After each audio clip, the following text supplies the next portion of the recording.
Ok.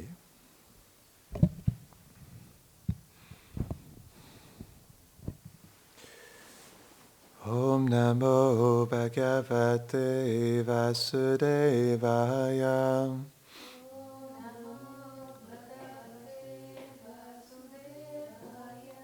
Om Namo Bhagavate Vasudevaya.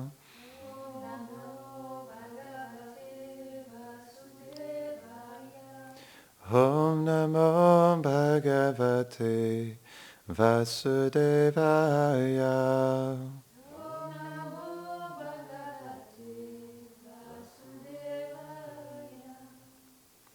Bonjour, bienvenue à tous à Vraj Bhavan. Aujourd'hui, nous allons lire le Srimad Bhagavatam, premier chant, chapitre 9, verset 25.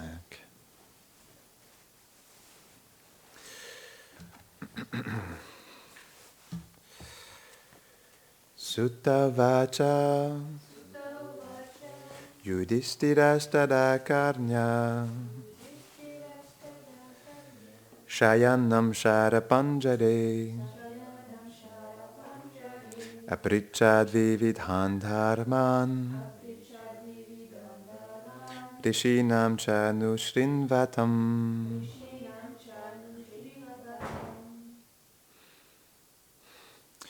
Traduction. Sutta dit: en présence des sages qui pouvaient l'entendre, Yudhishthir posa des questions à propos des différentes sortes de devoirs religieux à Bhishma, qui était allongé sur un lit de flèches. Commentaire. Srila Vishwanath Chakravarti Thakur dit: Yudhishthir est devenu très désireux de poser des questions à Bhishma, parce que ses réponses avaient le pouvoir de le libérer de l'illusion. Bien que dans un tel moment, il n'aurait pas dû poser des questions, parce qu'il n'avait pas d'alternative, il le fit. Tout se réalisa sous l'inspiration de Krishna. Donc je vois qu'il y a un très beau verset avant qui a été partagé hier. C'est un très beau verset celui-là. C'est, comme on avait expliqué la dernière fois, c'est Bhishmadev qui a le darshan de Krishna juste avant de quitter son corps. Bon, malheureusement, je n'étais pas là pour l'entendre. Om Jnanatimidandasya Jnananjadashadakaya Chakshurun Meditam Jena Tasmai Shri Gurave Namaha Shri Chaitanya Manobishtam Stapitam Jena Bhutare Svayam Rupa Kedamayam Dadhati Svapadantikam. He Krishna Karuna Sindho Dinabandho Jagatpate Gopesha Gopika Kanta Radha Kanta Namostute Tapta Kanchana Gaurangi Radhe Vrindavaneshwari Vrishabhanusute Devi Pranamami Hari Priye Vanchakalpatarubhyashta Kripa Sindhubhya eva cha Patitanam Pavanebhyo Vaishnavebhyo Namo Namaha. Jaya Shri Krishna Chaitanya Prabhu Nityananda Shri Advaita Gadadhara Shivasari Gaura Bhakta Vrinda. Hare Krishna, Krishna Krishna, Hare Hare, Hare Rama, Rama Rama, Hare Hare. Namahom Vishnu Padaya, Krishna Prishtaya Bhutare, Shrimate Bhaktivedanta, Swaminiti Namine, Namaste Sarasvati Deve, Gauravani Pracharine Nirvishesha Shunyavadi Pashtyatare Shatharine. Est-ce que vous me permettez de lire le verset précédent? Comme il est tellement beau, c'est bien de se souvenir de ce verset. Un dévot qui quitte son corps avec ses pensées fixées sur Krishna à travers la dévotion et le chant de ces saints noms, de ces noms, est débarrassé de toute envie. Il devient libéré de l'esclavage des réactions de ses actes passés. Puisse Krishna, le Seigneur des Seigneurs, l'objet suprême de la contemplation, lui qui a 4 bras, un visage radieux, un sourire bienveillant et de charmants yeux de lotus, être satisfait de rester devant moi jusqu'à ce que je rende mon dernier souffle. Waouh, c'est tellement beau, hein?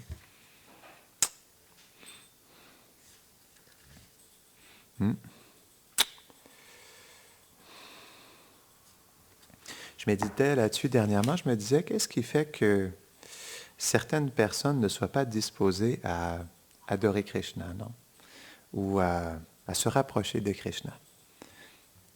Eh bien, il faut comprendre, Krishna, dans la Bhagavad Gita, il explique que c'est lui qui donne la foi à tous les êtres vivants selon comment ils veulent approcher la vérité absolue.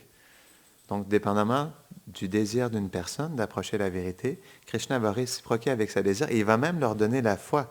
C'est même expliqué, il leur donne la foi pour adorer des demi-dieux. Et même, il y a des adorations, comme l'explique Krishna aussi dans la Gita, il y a des adorations qui sont dans la vertu, dans la passion et dans l'ignorance. Dans la vertu, c'est l'adoration des demi-dieux. Dans la passion, l'adoration des humains, d'un être humain, comme une personnalité célèbre. Et dans l'ignorance, c'est des fantômes et des démons. Non?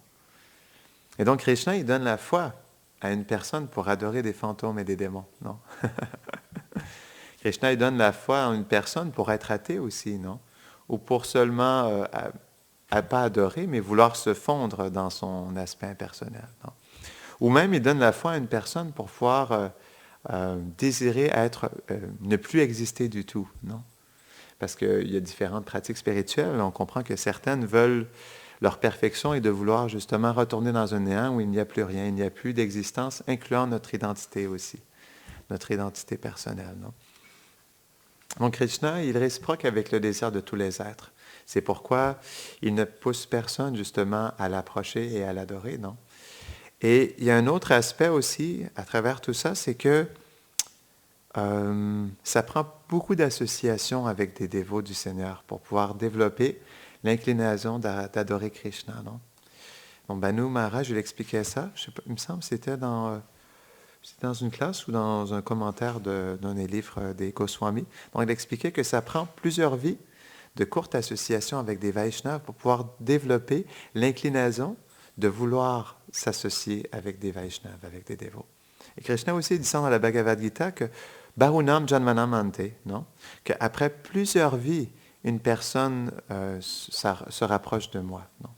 Et quand il dit plusieurs vies, c'est après plusieurs vies de connaissances parfaites aussi. Hein. Comme dans le Bhagavatam aussi, c'est expliqué que donc, sur des millions de personnes qui cherchent la vérité, une personne atteint la libération.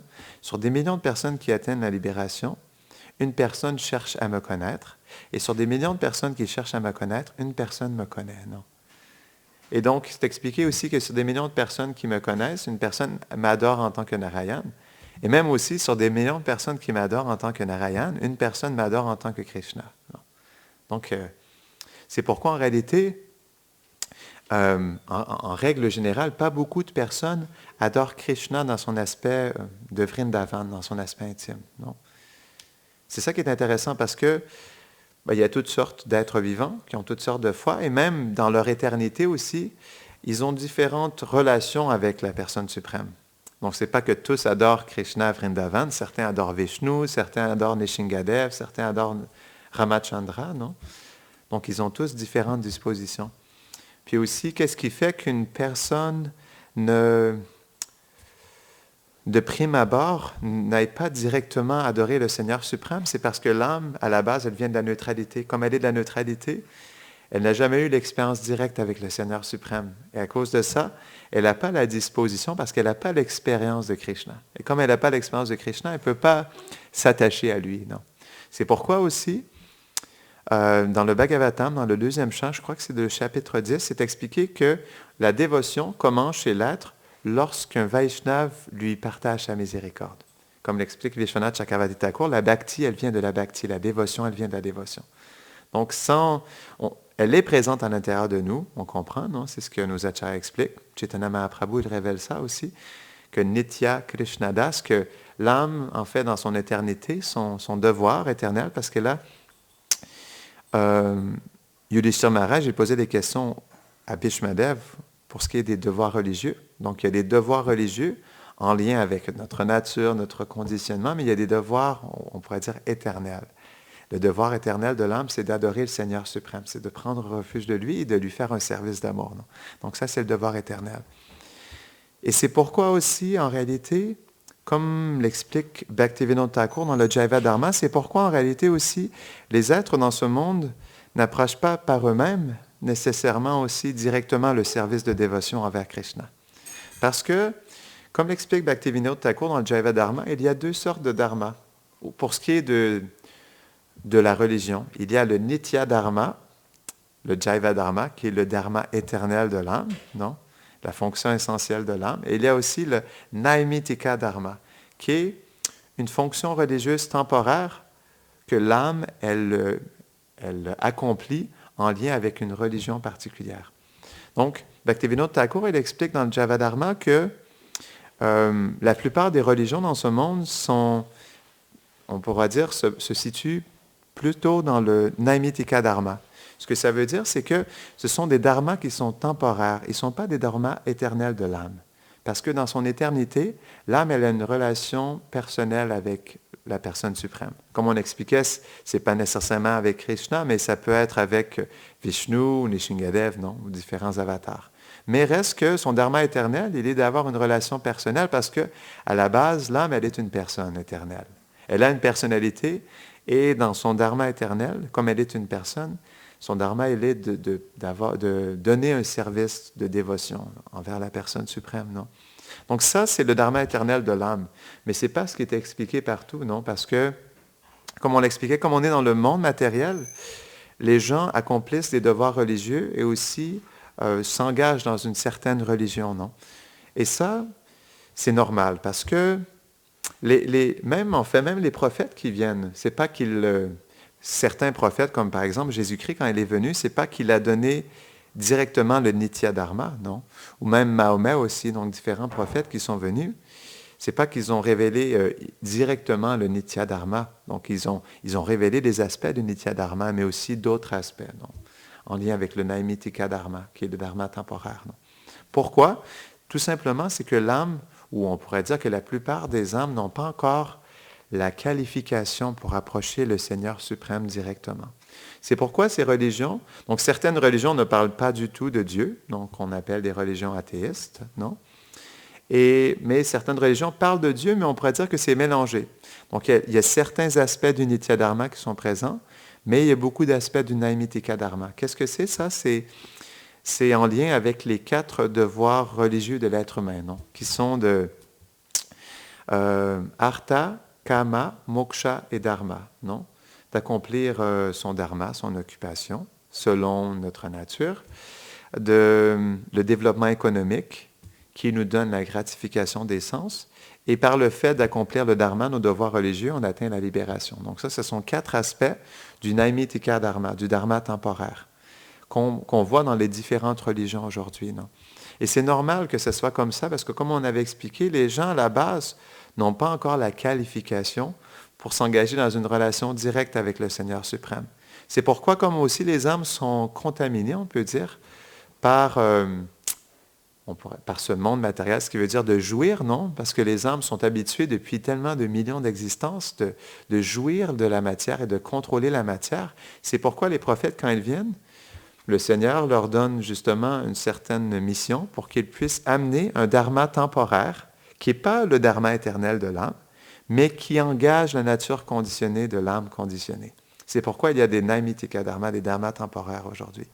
Parce que l'âme, comme elle est conditionnée, elle n'a pas la pleine conscience, la conscience pleinement éveillée pour pouvoir relationner directement avec Krishna. C'est pourquoi ces différentes religions temporaires, ils engagent le conditionnement de l'âme pour que le conditionnement se purifie, que la conscience s'éveille et qu'elle permette à l'âme justement de graduellement éveiller sa conscience de lui-même et de la personne suprême aussi. Donc c'est pourquoi il y a ces dharmas temporaires, non? Mais à la base, c'est pourquoi, comme par exemple en Inde, Certains appellent la religion de l'Inde l'hindouisme, mais le vrai nom, c'est le Sanatan Dharma, ce qui veut dire le dharma éternel de l'âme. Non? Et c'est ça qui est essentiel, c'est que au-delà des religions, il y a un aspect éternel, et c'est ça qu'on doit chercher. Parce que, comme on expliquait, ces religions, ils se manifestent pour engager le conditionnement de l'être vivant, tout simplement. Mais, dépendamment de quel espace elles ont pour éveiller notre Nitya Dharma, notre Dharma éternel, ça se manifestera en nous, mais s'il y a plus de place pour les devoirs religieux, alors c'est plutôt le conditionnement qui va être engagé. Non? Donc c'est pourquoi, malgré le fait que chaque religion soit unique, que chaque religion partage un aspect unique de la vérité absolue, non? Et chaque religion amène à une certaine perfection spirituelle unique en elle-même, reste que Bhaktivinoda Thakur, il explique que l'âme, elle a un dharma éternel, au-delà de toutes ses perfections et de tous ses buts spirituels et de tous ses différents chemins. C'est pourquoi Krishna, il explique aussi Yeyatamam prapadyante tam stataiva bhajamyam, que tous les êtres s'abandonnent à moi, et selon la manière dont ils s'abandonnent à moi, je réciproque avec eux. Selon leur foi qu'ils ont, je réciproque avec eux selon leur foi. Je leur donne selon la foi qu'ils ont, mais dans tous les cas, tous les êtres vivants suivent, comment on dit en anglais? J'essaie de le traduire de l'anglais. As all surrender unto me, I follow. OK, everyone follow my path in all respect. Tous les êtres suivent mon chemin de toute façon. C'est ça, c'est intéressant. C'est que, comme c'est Krishna qui leur donne la foi, peu importe la religion des êtres en réalité, peu importe leur foi et peu importe leur pratique spirituelle, comme c'est Krishna qui leur donne la foi, toutes ces foi, toutes ces religions sont faites pour graduellement et ultimement les amener au pied pareil de lotus de Krishna. Pourquoi? C'est simple, parce que c'est Krishna qui leur a donné la foi. C'est Krishna qui leur a donné ces différents chemins spirituels. Donc c'est normal, comme on dit, tous les chemins mènent à Rome. C'est normal que tous les chemins mènent à Krishna. C'est simple, parce que c'est Krishna qui est le créateur de tous ces chemins spirituels. Non? Donc c'est normal qu'en réalité, peu importe ce que les gens pratiquent, ultimement, un jour ou l'autre, ils viendront jusqu'au pied pareil au lotus de Krishna. Tout simplement, c'est que certains chemins sont plus indirects que d'autres. Pourquoi? Parce que, comme on avait expliqué au départ, parce que l'âme, elle est dans la neutralité avant d'approcher Krishna. Parce qu'elle vient de cette atmosphère de neutralité. Parce qu'avant de venir ici, nous n'avions pas de relation directe avec le Seigneur suprême. Non? Donc, dans cette neutralité, on n'approche pas nécessairement immédiatement la personne suprême, et c'est normal. Non? Donc, c'est pourquoi il y a différentes religions qui graduellement amènent l'être à éveiller sa conscience de sa personne, puis graduellement celle du Seigneur suprême. Non? Et donc, je méditais là-dessus, justement. Donc, chaque religion est unique, mais aussi, en même temps, en méditant là-dessus, ça me faisait apprécier le Vaishnavisme parce que, comme on expliquait, différentes religions vont apporter un aspect, une certaine religion ou philosophie va apporter un aspect impersonnel du divin. Une autre pratique va nous amener dans la neutralité. Mais ce qui est spécial avec le Vaishnavisme, c'est que ça nous amène à avoir une relation personnelle. Premièrement, à comprendre l'aspect personnel du divin, ses qualités, sa forme, ses attributs. Non, il y a tellement d'informations. Et ensuite, développer une relation personnelle avec lui. Mais ce qui est spécial, donc on expliquait, il y a le Vaishnavisme, mais ce qui est spécial dans le Gaudiya Vaishnavisme, et je méditais là-dessus, c'est qu'en réalité, comme il y a d'autres mouvements Vaishnavas, vous voyez, il y a d'autres branches du Vaishnavisme, mais qu'est-ce qui est tellement unique avec le Gaudiya Vaishnavisme, c'est que, en réalité, comme Chaitanya Mahaprabhu et ses associés sont venus partager la personne suprême, mais dans toute son intimité. C'est ça qui est tellement spécial avec le Gaudiya Vaishnavisme. C'est ça qui est unique, je peux dire, avec le Gaudiya Vaishnavisme. Et pas seulement ça, mais il y a tellement d'informations. Et je partageais à ce niveau-là, non, sur, on pourrait dire, l'héritage du Gaudiya Vaishnavisme et les richesses qui sont là, toutes les informations. Je partageais ça à une personne dernièrement. Et donc, ça me faisait apprécier à quel point, justement, on a de l'information. C'est ça qui est spécial, parce que dans le Gaudiya Vaishnavisme, dans ce que les acharyas, ce que les Goswamis sont venus nous partager, on a l'horaire de Krishna à la maison. Qu'est-ce qu'il fait, son horaire à tous les jours? On sait exactement ce qu'il fait minute après minute. C'est spécial. On peut trouver ça nulle part ailleurs. C'est ça qui est spécial dans le Gaudiya Vaishnavisme. Et c'est pourquoi c'est un héritage qui est très unique. parce qu'il nous donne tellement d'informations personnelles sur Dieu dans toute son intimité. Comme on expliquait, tout son horaire est décrit, ce qu'il aime manger, ce que Maya Yashoda lui cuisine, ce que ses amoureuses lui cuisinent, ce que Radharani cuisine pour lui, non? Et donc, tellement de choses, qu'est-ce qu'il porte, quels sont ses ornements, quels sont les noms de ses ornements, c'est tellement merveilleux, non? Donc, il y a tellement, mais tellement d'informations. Et encore une fois, on pourrait se poser cette question, qu'est-ce qui fait qu'une personne, malgré toute cette information sur Krishna, ne soit pas encore disposée justement à approcher Krishna dans toute son intimité? Tout simplement, c'est normal parce que sans recevoir la miséricorde d'un Vaishnav, ce n'est pas possible de comprendre Krishna, tout simplement. C'est comme ça que ça fonctionne parce que l'âme, comme elle est conditionnée, Bhaktivinoda Thakur, elle explique qu'elle est endormie. Elle est endormie par l'énergie matérielle, par les modes de la nature.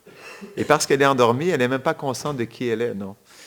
C'est seulement quand un âme qui est éveillée, un Vaishnav, un âme libérée, quand il réveille une âme, c'est ce que Bhaktivinoda Thakur explique, il dit il y a deux sortes d'âmes. La plupart des âmes sont endormies et certaines sont éveillées. Et ce sont les âmes éveillées qui réveillent l'âme endormie. Et en réveillant l'âme endormie, l'âme libérée lui rappelle en fait qui elle est réellement et lui aide à se souvenir en fait de la personne suprême. Et c'est par ce souvenir que l'âme, elle s'éveille et que justement, elle commence à développer sa relation avec Krishna. Non? Donc c'est pourquoi ça prend, comme on expliquait, des vies et des vies et des vies d'association avec des Vaishnavas pour développer l'inclinaison de s'associer avec des Vaishnavas. Donc c'est pourquoi que ça prend, comme on dit, de la sukriti, beaucoup de sukriti. C'est pas parce qu'une personne rencontre des Vaishnavas dans cette vie pour la première fois qu'elle va tout simplement vouloir s'abandonner. Donc ça prend beaucoup de temps.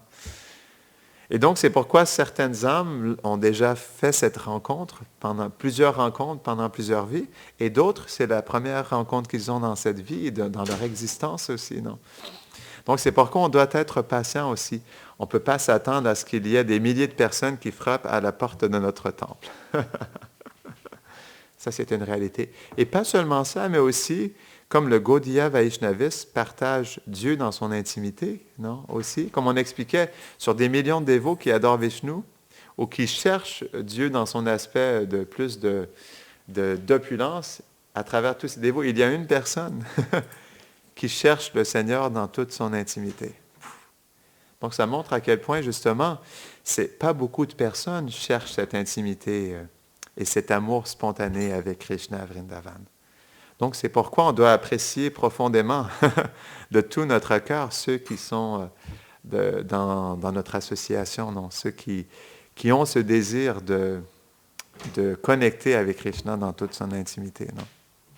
Parce que ces personnalités sont rares, Krishna dit « Bahunam Janmanamante ». Après des millions d'existences, une personne décide de se tourner vers moi. Non?